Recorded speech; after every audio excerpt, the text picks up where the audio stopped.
السلام علیکم۔ ہمارے ریلیٹیوز، ہمارے فیملی ممبرس یا ہمارا فرینڈ سرکلز میں کوئی نہ کوئی ایسا بندہ ضرور ہوتا ہے جس کو فالج کا مسئلہ ہوا ہوتا ہے، چاہے وہ تھوڑی دیر کے لیے ہو یا پرماننٹ فالج میں وہ کنورٹ ہو جائے۔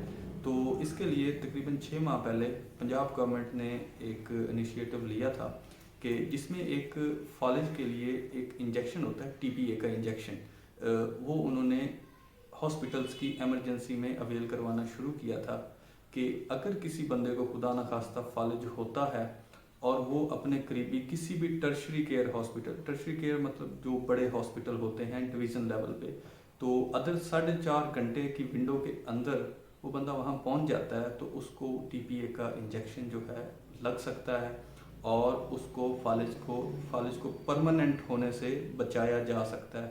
تو یہ خوشخبری تھی جو آپ کو بتانا بہت ضروری تھا، کیونکہ اکثر لوگوں جب یہ سمجھتے ہیں کہ جب فالج ہو گیا ہے تو یا وہ خود ہی ٹھیک ہو جائے گا یا وہ پرماننٹ بندہ ویسا ہی رہ جائے گا۔ ایسا بالکل نہیں ہے۔ خدا نخواستہ اگر کسی کو کوئی مسئلہ ایسا ہوتا ہے فیوچر میں تو فوراً سے پہلے اسے کسی بھی بڑے ٹرشری کیئر ہاسپٹل میں لے کے جائیں۔ بہت شکریہ۔